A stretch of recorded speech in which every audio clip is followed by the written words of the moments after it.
5:24 p.m. Central Time, but know that there is some give and take. It comes as no surprise that moon time differs from Earth time.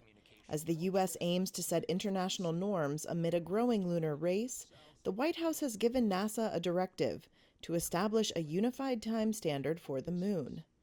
NASA must work with other parts of the U.S. government to set Coordinated Lunar Time, or LTC, by the end of 2026. That's according to a memo seen by Reuters from the White House Office of Science and Technology Policy, or OSTP. Here's what's at play. The differing gravitational force and potentially other factors on the moon change how time unfolds relative to how it is perceived on Earth.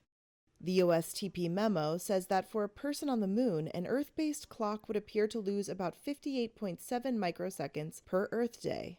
Having a standard time would provide a timekeeping benchmark for lunar spacecraft and satellites that require extreme precision.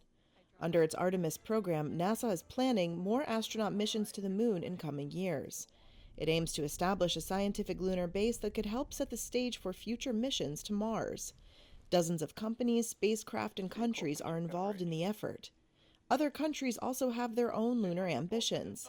China has said it aims to put its first astronauts on the moon by 2030, while India last year became the first country to land a spacecraft near the unexplored lunar South Pole. An OSTP official said that without a unified lunar time standard, it would be challenging to ensure data integrity and synchronized communications between Earth, lunar satellites, bases, and astronauts. Time discrepancies could also lead to errors in mapping and locating positions on or orbiting the moon, the official said. On Earth, most clocks and time zones are based on Coordinated Universal Time, or UTC. This internationally recognized standard relies on a vast global network of atomic clocks placed around the world. They measure changes in the state of atoms and generate an average that ultimately makes up a precise time.